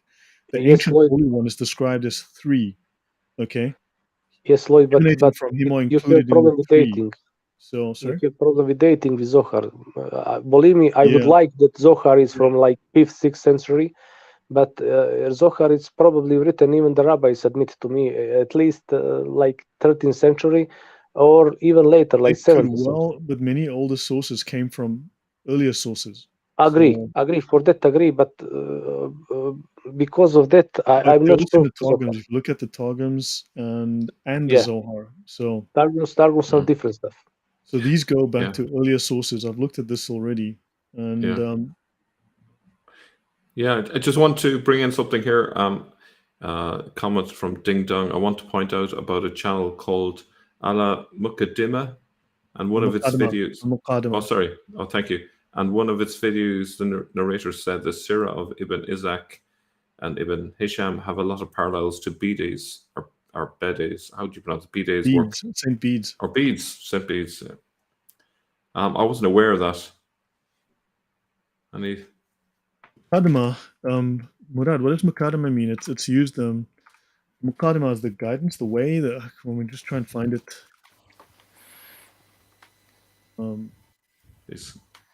You might be busy So there. Muqaddimah has a meaning, but it's used often in the Sharia as well. And we must distinguish between mystical Judaism and strictly Orthodox rabbinical Judaism. Sometimes they are very different in the theology. Basically, multi-personal Unitarian God, completely different sometimes.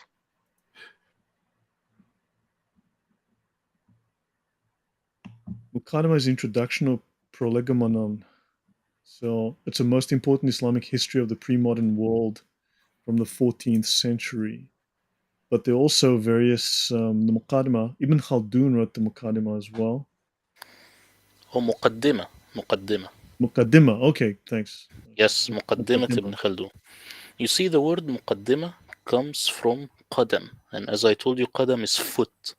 It means putting your foot forward. As a verb, it will be forwarding. The مقدمة means forwarding. Actually, when you write a book, you must have a مقدمة. You must have an introduction. Forward. Oh, the forward. Okay, right. Yes. Yes. So this is like the history for Islam. It's an Islamic view of history, theology, historiography, the philosophy of history, cultural history, demography, sociology. So this was like an encyclopedia of the world. But Muqaddimah. Okay. Remember the Salafists here in the Arab world, they hate Ibn Khaldun. They think he is a heretic, and they think he has some atheistic tendencies. And here the Arab atheists, they always say, what about Ibn Khaldun? Let's look at this guy. He was an enlightener. You see, in Arabic, they never say atheist. This is something I wanted to tell you, because if he clearly says I'm an atheist, you will get into trouble. He says, I make illumination. I am the illuminator. I bring light. I only want light. I only want you to think. I don't want anything else. This is the Arabic atheist discourse. It's interesting because the Sufis, I mean, like Al-Ghazali, he calls the Sufis are called the illuminated ones. I mean, in fact, they literally call themselves in the niche for lights, the Nur al something. Good grief! He calls them the perfect Illuminati. The Sufis are actually called the perfect Illuminati in the Mishkat al Anwar.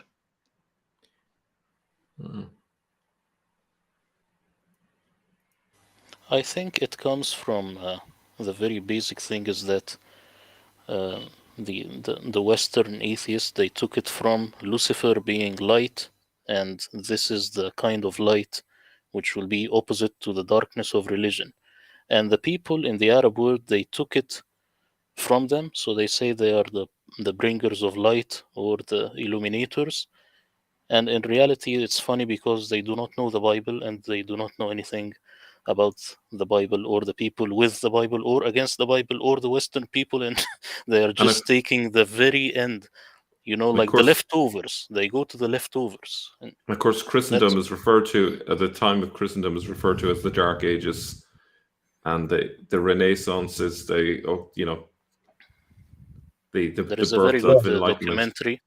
There is a very good documentary called Dark Ages, an Age of Light. Yeah, I mean, there was. Yeah. The use of vocabulary is very powerful if you want to implant ideas. If you control the words that people use, you control the way they think. So they know what they're at when they're using these words. And the thing is, I think most people don't even resist it. They just accept the words and they imbibe them. But they're controlling the narrative by these terms. But Murad made some very good points. Notice, Mal, he said there weren't these blatant, obvious lies. They were very subtle mistranslations, very subtle, but enough to mislead. I mean, he mentioned like the idea of foot and leg. I mean, so it's not all obvious in your face, which means there's a lot of things we've imbibed, taken on board, which we need to re-examine because there's a subtle wrongness about it. We need to now go back and check our assumptions. Yeah. And why did they make it? Why was it translated that way? There's something that they're hiding, or there's something that they want to send you off the track. Yeah. That's why, Lloyd, in my translation, it will not be like you can read it and do not notice anything different, but it is these subtle differences. That's what really makes it very different, because people, they never bothered to use the same English word as actually they did with the Bible. Mel, a great translation of the Bible is the King James, because they really respected the original and they tried as much as possible to use the same English word as when they will substitute it for the Greek or the Hebrew. And that's why when I try to look into the Exodus, I find that I am standing on solid ground. I am okay with the King James. Very nice. Yeah, it is a beautiful translation. You can trust it with the very literal, actually. Very literal. But if you look at the exegetical translation, you should go with the Septuagint, but also you must know the extra biblical sources to compare it, to understand the beliefs of the Jews in that time, 2 centuries before Christ, in the time of Christ, at least 150 up to 200 years after Christ. It was completely different Judaism from this kind of Judaism today, completely different. I know the importance of the Septuagint, and I like it especially when looking at the Exodus, because this is one of the things that I really like. I really wish to crack the whole code of the Exodus, how they were in Egypt and how they went out, the geography and everything. So not Yeah, looking at the Septuagint is a huge mistake, actually, especially for the toponyms and the geographical places, which I am. not just by that, but also by the explanation. Septuagint is basically not just translation. It's like a little bit explanation of the original Jewish text, how the rabbis that translated Septuagint have their own beliefs. So if you go to Isaiah like 9:6, I think, it's text from the Dead Sea Scrolls and the Masoretic text, and you look Septuagint, you've said, oh, this is different, but no, because Jews believed in the concept of multi-personal God in that time. Yeah, it's unbelievable for today Jew to know that, but yeah, it's you can read Alan Segal, you can read Daniel Boryarin, you can read Peter Schaefer, Benjamin Summer. Guys are mostly Jews, and they are claimed creme de la creme about historical Judaism. They all accept that and admit that Jews in the time of the Christ and before Christ and even after Christ have the concept of multi-personal God. And now, if you look at Isaiah 9:6, Masoretic text or Dead Sea Scrolls, and you look Septuagint, in the Septuagint is said that Messiah will be angelos. It's not a real angel. It's somebody who is sent from the heaven. It's not a real angel like being with the wings, and he is part of the heavenly court. Heavenly court. So they are basically give us midrash explanation of the Jewish text who Messiah will be. It will be word of God. It'll be God's emanation on the land, on the earth, and it's part of the heavenly court because they believe that God is one, but it's in more than one person, and that Yeah, was I think basically mirroring Septuagint, mirroring the midrash of the Torah, and said basically that Messiah will be Jesus because Jesus is God's word and part of that heavenly council of one But God. the- So you have one I God, th- multiple persons, crazy. But if you look Targums, if you look that beliefs, if you look the Alan Segal, Peter Schaefer, Daniel Boryanin, even Moshe Idel, I think, you will see all that stuff come together, and it's crystal clear. Peter Schaefer, I mean, I've read some serious critiques of his work, and I'm not sure that the guy is worth reading. Well, he is top notch, but also you have Benjamin Summer, you have Man, Daniel there's a lot of Boryanin, top-notch Alan people that Segal. talk absolute poop. I mean, quite bluntly, a lot of these top, quote-unquote, top-notch scholars write the biggest amount of absolute poop. So I don't know. Schaefer's work, Jesus in the Talmud. I mean, I've looked at this in the past, and I've seen some scathing reviews of it that calls it just basically cheap trash. No, I'm not talking about that book. I'm talking about different book and exploring the stuff even before Talmud.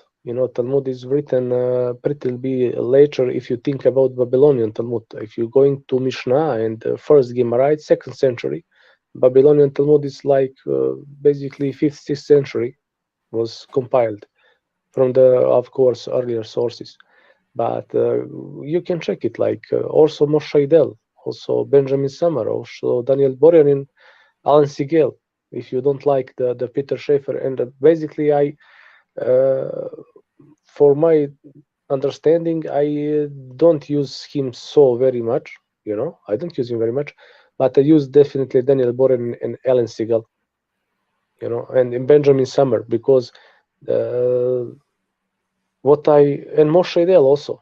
Moshe Idel also, he's also the Jewish scholar, Jew, is dean of Jewish University, and all said the same stuff, that the Jews believe in the time of Christ that God have a son, like God's emanation, God's word, member of the Lord, and that angel that goes basically in front of the Jews and placed in the tabernacle was Shekinah of God, or let's say some kind of God emanation. It was not a real angel because the Jewish word for angel It's like Malek. It's Malek in Arabic, in Malak on Hebrew, means that also somebody who came from heaven with some mission. Doesn't mean angelic being also. And God's name is him, and that being is above, angels, is part of heavenly court, if you look Septuagint. So that is basically beliefs of the Jews in the at least 200 years before Christ, if you watch material evidences, and at least 150, 200 years after Christ. So basically, Christianity continue the doctrine and theology of Judaism, and Rabbinic Judaism developed in something different. They go for more like concept of Unitarian God. They in 2nd century they rejected a lot of teachings that they're basically their standard teaching. Like Rabbi Akiva believed, and he was chief rabbi. A lot of them. But you can also find in Talmud that they are talking who is on the second throne of God. It's Shekinah of God, or it's the David, like the David that takes some God's attributes, or is Enoch, or it's complicated. But you can see throughout even the after Christ Jewish sources how they changed their theology and what was their theology. Okay, And we'll just move on. There's a question. Yeah. Sorry to cut you, Sasha. So just going to take Chris's comment here. Agree that the foundations of Islam was laid by the Umayyads and Abbasids, but I don't think that everything Muslims tell us today came from Abbasids. Maybe it came through the Ottomans. I would strongly agree with that. I think we don't fully appreciate how much the Ottomans set the agenda. Any thoughts, guys? Too late. Can I answer this? Yes, go ahead. Yeah, I think the Umayyads are mostly responsible for the Quran. The Abbasids mostly responsible for the beginnings of the Sunnah, and the Ottomans are the ones who finished everything and put it in the final form. And people, they don't look into the Mongols at all. The defeat that Genghis Khan gave to the Muslim world was immense, and this made the Muslim polemics more brutal for the people. And they also forget about the Crusades. Now, when the Crusades happen, or when Genghis Khan enters the Muslim lands, then you have to write very cruel stuff and put it on the tongue of the Prophet so that you can actually defend or not defend, but attack in the future, having a very strong ideology. Yeah. So we have to look at these wars into context so that we know where this brutality comes from. That's all I have to say. I was looking at a book that someone shared. It might have been, I don't know if it was you, Sasha, or it might have been someone else, but it was written in the 19th century. And it was referring to earlier books, but I think in the 17th century, Islam was on its last legs. Even those that went to Mecca, it wasn't really very religious. It was very debauched. And it was Wahhabism that basically reignited the fervor. And, had that not occurred, it would have just died a slow death. Not really. It will not die, but in let's say today Arabia, it will be some kind of different Islam, But when you talk about Wahhabism and their story that no icons, no pictures, no nothing. Guess what? I think I sent you. I found Sahih Hadith from very famous Islamic scholar. It's like one of the 50 most famous Islamic scholars, and it was Sahih Hadith. The story was like proven, Sahih, what they will say, that when Muslims conquer Mecca and clean the Kaaba from the idols, only one thing Muhammad left. He also ordered to pictures of Abraham should be erased. Pictures of angels, even in the Kaaba was even pictures of angels, should be erased, destroyed. But the picture of Mary and Jesus, like Theotokos, like what the Orthodox will say, he said, "No, leave it, leave it." And now it's pretty damaging for the Wahhabis ideology, because they are talking against icons and statues in the church, in the Christian land, but they have Sahih Hadith that said that Muhammad forbid for the picture of Mary and Jesus to be destroyed in the Kaaba. And of course they will say, but now we will not find that picture. Yeah, because even by Islamic history, Kaaba was destroyed at least, I don't know how much more, 2-3 times, something like that. Excellent. I think we've got time for one last question. I know it's been quite a while. It's been a fascinating discussion, guys. It's 1 a.m. for me, so I'm going to call it in a minute. Yeah. So if Muhammad was a later invented figure, what was the War of Succession about? Anyone like to take a shot at that? I would maybe make an attempt on it. I don't think it's necessary to have a Muhammad for a war of succession. This is just a natural part of Look, it is history. legal, though, within the Sharia for the caliph to seize power through a coup. So a caliph who uses force, who kills his predecessor and takes power, is legitimate under Islamic, I don't know, in the Islamic culture, or I wouldn't say it's necessarily, technically, I wouldn't say it's explicit in the law, but it's certainly traditionally acceptable. Hadiths. Perfectly Hadiths. fine. You have hadiths that said that they must apply to the ruler, whoever ruler is. The Ottomans had a tradition at one time where if someone became leader, they killed all of their brothers to get rid of the competition. It was expected of them. Yes. Yeah, and that's part and parcel of becoming the caliph. It's perfectly okay to kill whoever came before, and then you're legitimate. Yeah. Yes.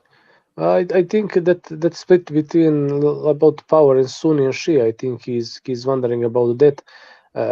For me, I consider Muhammad like historical figure, but not like from Islamic sources.